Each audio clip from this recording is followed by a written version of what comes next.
Lüksenin davamlaştırımız hürmetli vatandaş. Endi ikinci mavzu. Ötken sizler degen to'kilar navbat anlatımızda mani keldi endi.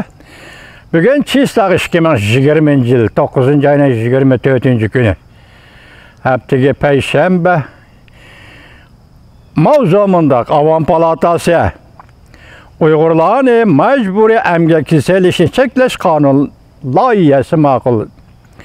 Mavzuli 9. ayning 23. günü Amerika ovozining Xitoy tili programmasi e'lon qilindi. Xabar bundoq boshlandi.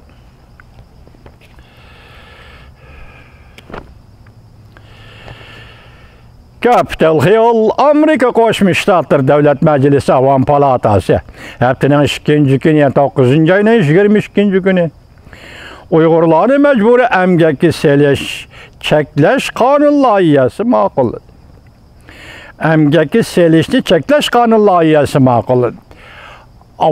Bu qonun loyiha Avam Palatasi 466 biletdan qo'shilishi 3 ovozdan qarshi bilan ma'qullandi. Avam Palatasining 22 nafar a'zosi bilet tashlashga qatnashmadi.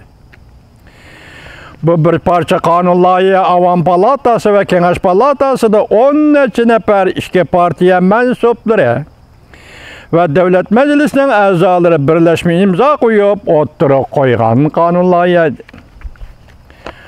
Bu qonun loyihani o'ttirib qo'yguchilar jumladan Davlat Majlisi va Ma'muriy doiralar Jungo komitetining raisi Jim McGovern.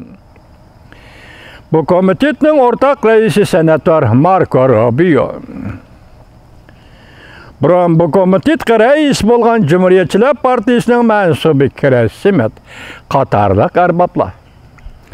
Bu bir parcha qonun loyiha Xinjiangdan import qilingan barliq mahsulotlarni cheklash, shirkatlar nihoyatda aniq va qoyil qilarliq dalillar bilan ta'minlashli niyalarda majburiy emgakning yo'qligini isbotlasa, undan bu mahsulotlarni import qilishga bo'ldi.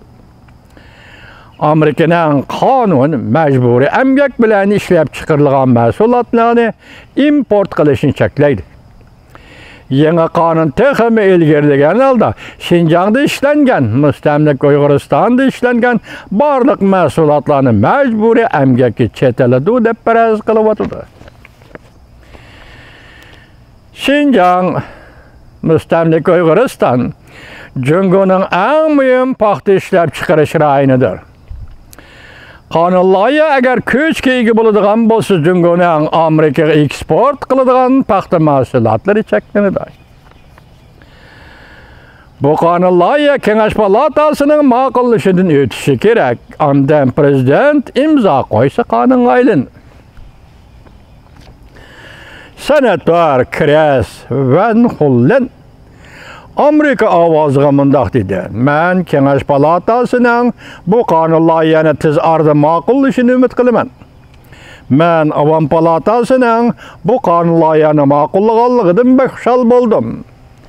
Men bizning Kengash Palatasining mutaxassimi ilgarilab, shundoq qonunni shundoq ma'qullashini umid qilaman. Biz boshqa senatorlar bilan muhokama qilib, bu qonun loyihani ma'qullashni ilgarilatishni, ko'rishni umid qilamiz.